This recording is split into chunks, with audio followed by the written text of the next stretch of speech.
पंडित श्री रामानंद शहर के बाहर अपनी पत्नी के साथ रहते थे। वो बहुत गरीब इंसान थे। वो मास्टर थे। वो बच्चों को पढ़ाने का कार्य करते थे।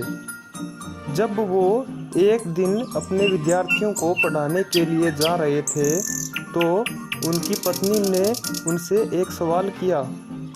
अरे जी, सुनते हो, आज घर में सिर्फ एक मुट्ठी चावल ही है। शाम को खाना कैसे बनाएंगे? पंडित जी ने अपनी पत्नी की तरफ एक नज़र से देखा और बिना कुछ कहे वो चले गए। शाम को जब वो वापस लौटकर आए तो भोजन की थाली में कुछ उबले हुए चावल और कुछ हरी पत्तियां देखी। यह देखकर उन्होंने अपनी पत्नी से कहा, अरे सुनती हो, ये आज स्वादिष्ट भोजन किस चीज से बना है? पंडित जी की पत्नी ने कहा, अरे भूल गई, जब मैंने आज सुबह आपसे भोजन के विषय में बात की थी तो आपने इमली की तरफ देखा तो मैंने इमली का ही भोजन बना दिया। पंडित जी ने बड़ी निश्चितता के साथ कहा, अगर इमली के पत्तों से इतना अच्छा भोजन बनता है फिर तो हमें चिंता करने की कोई आवश्यकता नहीं है। अब तो हमें भोजन की भी कोई चिंता नहीं है। जब नगर के राजा को पंडित जी की गरीबी का पता चला तो राजा ने पंडित जी को नगर में आने का रहने का प्रस्ताव प्रकट किया, किंतु पंडित जी ने मना कर दिया। तो राजा हैरान हो गया और समय जाकर उनकी कुटिया में उनसे मिलकर उनका कारण जानने की इच्छा हुई।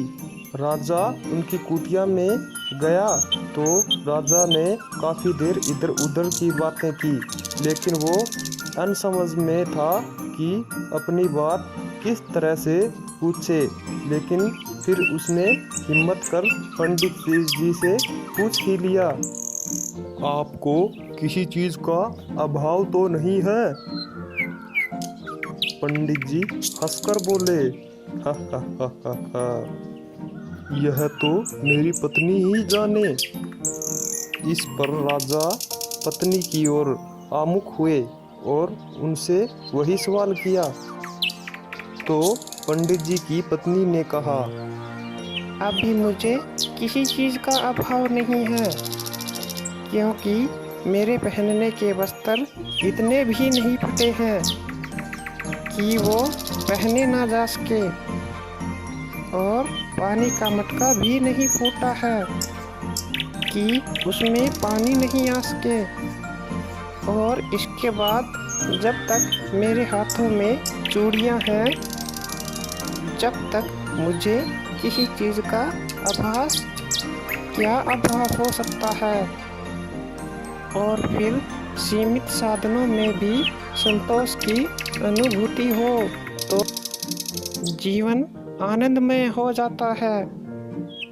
राजा जी बड़ी ही श्रद्धा के साथ उस देवी के सामने झुक गए। तो बच्चों, हमें इस कहानी से सीख मिलती है कि संतोष से बड़ा कोई धन नहीं होता।